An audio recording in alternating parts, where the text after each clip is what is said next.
doesn't she understand that with her method of conducting affairs, she is throwing away that sound argument and losing both potential allies and necessary influence?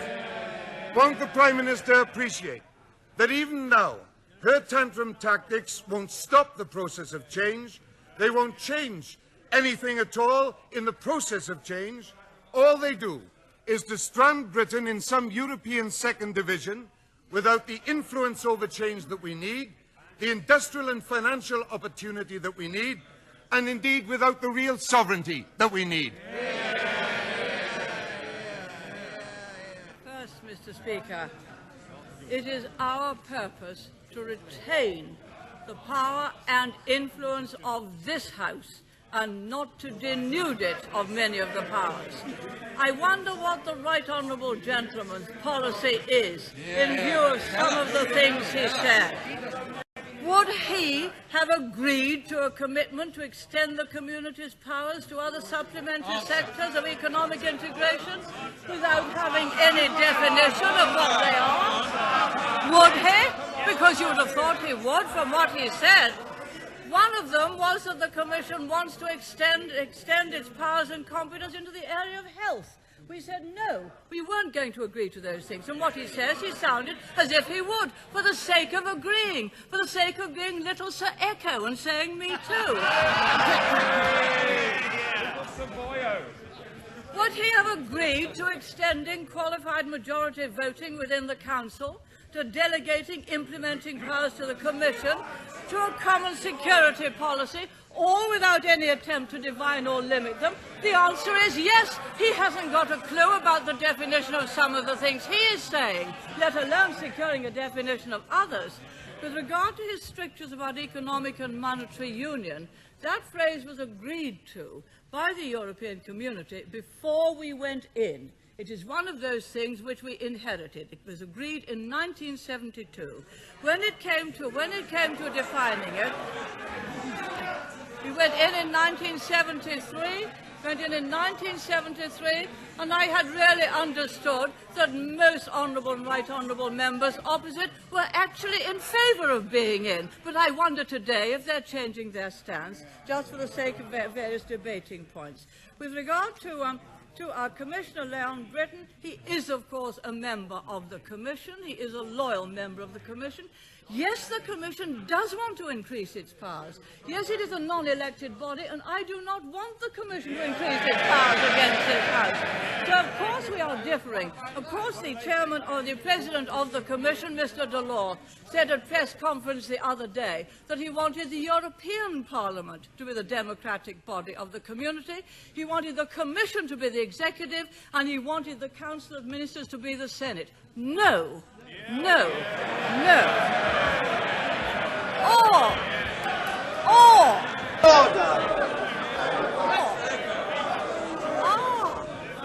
Perhaps the Labour Party would give all those things up easily.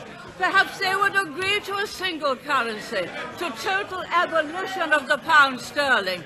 Perhaps being totally incompetent with monetary matters, they'd be only too delighted to hand over the full responsibility, as they did to the IMF, to a central bank. The fact is, they have no competence on money, no competence on the economy, so yes, the Right Honourable Gentleman would be glad to hand it all over. But what is the point in trying to get elected to Parliament only to hand over your sterling and to hand over the powers of this House to Europe? Perhaps the Right Honourable Gentleman will understand his brief a little bit better next time. Of course, if you have a parallel currency, and people choose to make more and more use of it, it could evolve into a single currency, but that could not be done without a decision coming back to this House, and I believe to the people of this country. I take it that the Right Honourable Gentleman's policy is to abolish the pound sterling, the greatest expression of sovereignty. I think that would be totally and utterly wrong in any event to agree to that now.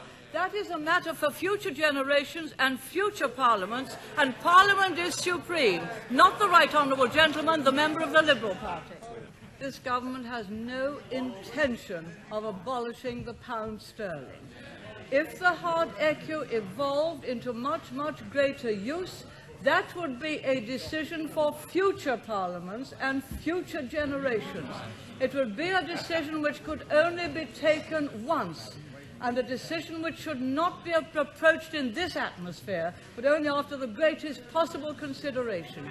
I believe both Parliament and sterling have served our country and the rest of the world very well.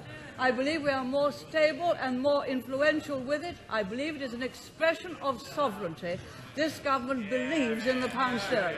There are some things in the community for which there was majority voting when we went in, and we accepted that. There have been more things for the specific objective only of achieving the single European Act.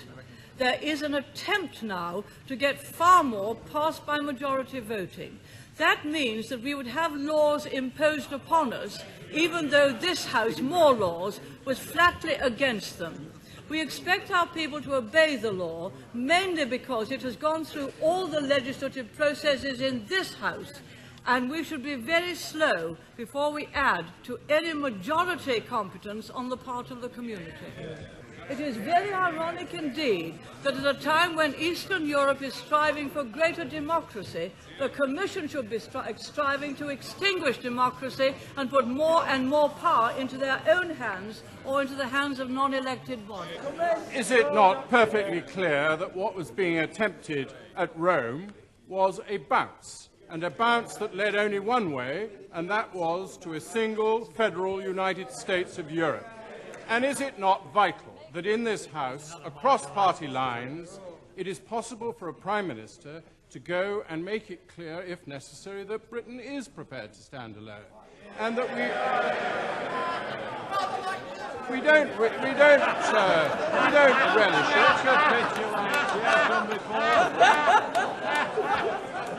We don't relish it, but that if necessary, if we are faced by the imposition by treaty of an obligation to a single currency and a situation which would prevent the enlargement to Poland, Hungary and Czechoslovakia, Britain would be entitled and right to use the veto.